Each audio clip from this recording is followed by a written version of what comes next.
Hello বন্ধুরা, good evening. আর দেখুন আকাশটা কতটা সুন্দর দেখতে লাগছে, তার মধ্যে করবী ফুলগুলো দারুণ সুন্দর লাগছে। আর এদিকে অনেক বেগুন গাছ, আমি এগুলো তুলে ফেলে দেবো, বেগুনগুলো নিয়ে নেবো, কারণ এত বেগুন গাছ আমি রাখবো না। বেগুন গাছে প্রচুর খাবার দিতে লাগে আর অনেক জলও লাগে, তো আমার কাছে অনেক বেগুন গাছ আছে বলে আমি অনেকগুলোকেই নষ্ট করে দেবো। এগুলো সব কিচেন কম্পোস্টে দিয়ে দেবো আর বেগুনগুলোকে তুলে নেবো।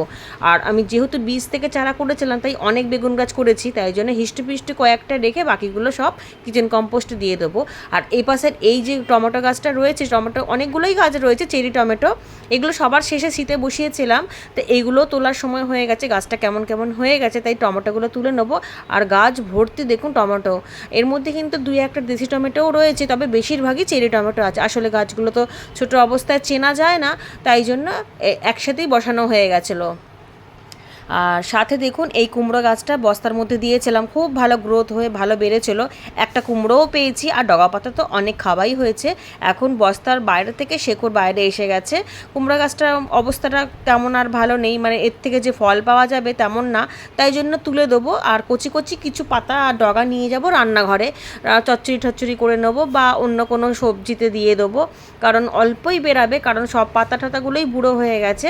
আর এদিকে চেরি টমেটোগুলোকে সমস্তটা তুলে নিয়ে গাছটাকে তুলে দেবো। আর এই সমস্ত গাছ কিন্তু আমার কাঠের ঘুষি বা কাঠের গুঁড়ো, কাঠের ছিলকার মধ্যে হয়েছে। টমেটোর ভারে গাছগুলো ঝুঁকে গেছে, কিন্তু গাছে কোনো রকম কোনো ফাঙ্গাস বা মিলিবাগ বা কোনো রোগের কোনো দেখা নেই, একদম ফ্রেশ গাছ। আর শেকড়গুলো দেখুন কতটা ঝুরঝুরেভাবে মাটি তৈরি করেছিলাম, যার জন্য কতটা শেকড় ছড়াতে পেরেছিল। গাছের শেকড় যতটা বেশি ছড়াবে ততই গাছে ফল পাওয়া যাবে। আর এদিকে দেখুন ক্যারেট ভরা কাঠের ছিলকা, নিচে খানিকটা কাঠের গুঁড়ো রয়েছে, তবে কাঠের ছিলকাটাই বেশি, আর তাতেই হয়েছে অত সুন্দর গাছ। এতে কিন্তু ক্যারেটটাও ভীষণই হালকা হয়েছে, শুধুমাত্র গোবর সার দিয়েছি আর কাঠের গুঁড়ো দিয়ে, ব্যাস, আর কোনো কিছু খাবার দিইনি। শীতের সময় যেহেতু খাবারটা একটু কমই লাগে, তাই জন্য অত বেশি খাবার দেওয়ার প্রয়োজন পড়েনি, তরল সারের ওপরেই গাছটা হয়েছে। আর দেখুন এই কাঠের ছিলকাটা নিচে কিছুটা ডিকম্পোস্ট হয়েছে, আর ওপরে ছিলকাগুলো বাছাই করা কিছু ডগা পাতা আলাদা করে সরিয়ে রাখলাম, রান্নাঘরে নিয়ে যাব। আর কুমড়ো শাকটা আমার খুবই ভালো লাগে, যেহেতু একটু মিষ্টি মিষ্টি লাগে।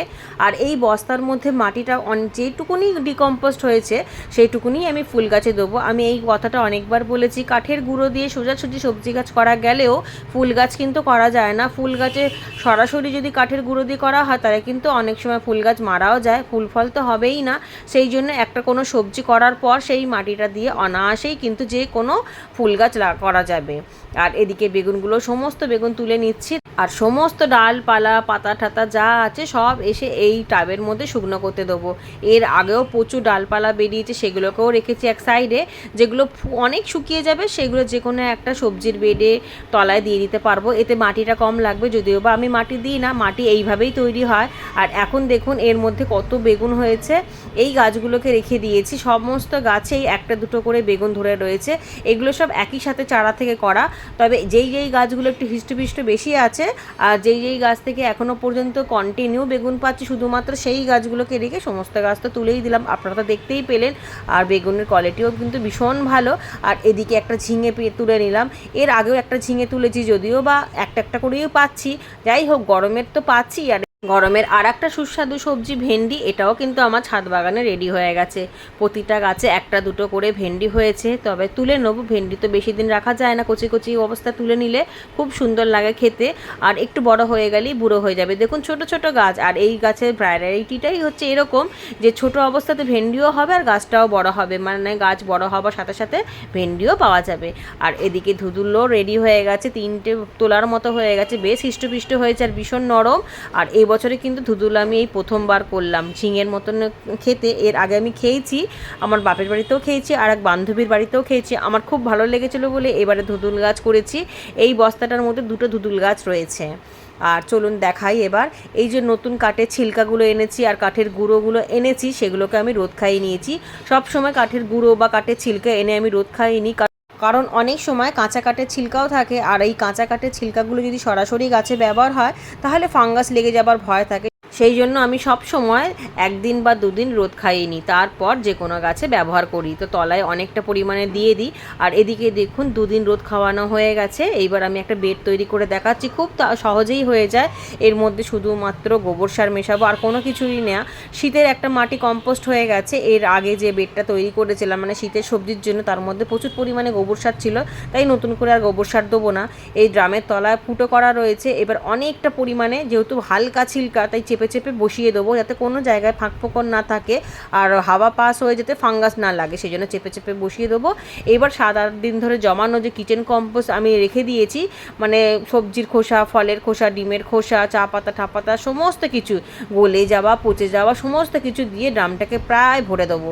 আর এইগুলো সব রসগুলো চুয়ে চুয়ে মানে লিকুইড সার তৈরি হয়ে গিয়ে নিচে কাঠের গুঁড়োগুলো বা কাঠের ছিলকার মধ্যে মিশে যাবে। ওপর দিয়ে দিয়ে দেবো গোবর সার। আর এই গোবর সারটার মধ্যে কিন্তু কাঠের গুঁড়ো মেশানো রয়েছে। এর মধ্যে একটা সবজি হয়েও গেছিলো শীতের সবজি, সে করতে বেশি দুধ ছড়ায় না, তাই ওই মাটিটা দিয়ে আবারও একটা বেড তৈরি করে অন্য একটা ফসলের জন্য রেডি করা যেতে পারে।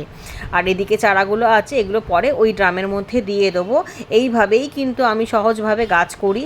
আর এই যে বস্তার মাটিটা তৈরি হয়েছে, এই বস্তাতেও কিন্তু একই রকমভাবে মাটি তৈরি করা রয়েছে। যেমন ধরুন নিচে কাঠের গুঁড়ো, ছিলকা, ওপরে গোবর সার মেশানো, যেটুকু ডিকম্পোস্ট হয়েছে সেইটুকুনি মাটি দিয়েই আমি সূর্যমুখী গাছে মাটিতে দিয়ে দেবো। কারণ সূর্যমুখী গাছগুলো যখন বসিয়েছিলাম তখন অল্প অল্প মাটিতে বসিয়েছিলাম, এখন যেহেতু একটু বেড়েছে তাই একটু মাটির দরকার। আর সেই কারণেই একটা সবজি হয়ে যাওয়ার পর যে বস্তার মধ্যে মাটিটা ছিল সেটাই আমি দিয়ে ভরাট করে চেপে চেপে দিয়ে গাছগুলোকে এক সাইডে রেখে জল দিয়ে দেবো। আমি ঠিক এইভাবেই ফুল গাছ করি। ফুল গাছে সোজাসুজি কাঠের গুঁড়ো ব্যবহার করি না, কিন্তু সবজি গাছের জন্য সরাসরি একটা বা দুটো রোদ খাইয়ে সবজি গাছ বসিয়ে দিই। এতেই কিন্তু খুব ভালো সবজি হচ্ছে এবং ফুলও পাচ্ছি, বাগান ভরা ফুল রয়েছে, সবজি আছে, ফল গাছেরও রয়েছে। আর ভীষণ হালকা হয়, যেহেতু কাঠের ভুসি বা কাঠের ছিলকা বা কাঠের গুঁড়োতে কোনো ওয়েটই হয় না, তাই খুব হালকা হয়, অনায়াসে এদিক থেকে ওদিক নেওয়া যায়। সমস্ত কাজ তো শেষ হলো, এবার বাগানটাকে পরিষ্কার করতে হবে। আর রোজের বাগান যদি রোজ পরিষ্কার করা না হয় তাহলে কিন্তু কাজ অনেকটাই বেড়ে যায়। যদি ভাবি থাক আজকে করব না, আর গরম তো প্রচুর, এই গরমের মধ্যে কাজ করতেও ভীষণ কষ্ট হয়, কিন্তু সারাদিন এই খাটাখাটনির পর একটাই পাওনা থাকে, খুব ভালো জিনিস, যেটা হচ্ছে রাতের ঘুম। এত খাটাখাটনির পর কিন্তু ঘুমটা দারুণ আসে রাত্রিবেলা, তখন মনে হয় এক ঘুমে রাত কাবা, শরীরটাও ঝরঝরে হয়ে যায়, ফ্রেশ হয়ে যায়, আগামী দিনের জন্য খুব ভালো একটা এনার্জি পেয়ে যাই। দেখুন মোটামুটি ছাদ পরিষ্কার হয়ে গেছে। এবার ঝাঁটা ঠাটা দিয়ে মাটি ফাটি যেগুলো পড়েছিল সেগুলোকে তুলে রাখবো। এই টাপের মধ্যে যে সব পাতা টাতা ছিল সেগুলোকেও তুলে রাখবো। তারপর টবগুলোকে সুন্দর করে গুছিয়ে গুছিয়ে সরিয়ে রাখবো। টবগুলো যেহেতু নিচে রেখেছিলাম মাটি ভরার জন্য, এবার সাজিয়ে সাজিয়ে রাখবো, কোনটা আগে কোনটা পরে, তাতে দেখতেও ভালো লাগবে আর কাজটাও কমে যাবে। আর সব কাজের শেষে আমি গাছে জল দেবো। আমি আগে গাছে জল দিই না, কারণ আগে যদি গাছে জল দিই তাহলে কাজ করা যাবে না, কাদা কাদা হয়ে যাবে, কাজটাও খারাপ হবে আর দেখতেও খারাপ লাগবে, আর অনেক জলও নষ্ট হয়ে যায়। এই দেখুন কাঁচা পাতাগুলো অনেকটা পরিমাণে কিন্তু শুকিয়ে গেছে। এগুলো একটা অন্য বস্তা রেডি করব সবজির জন্য, সেই বস্তায় দিয়ে দেবো।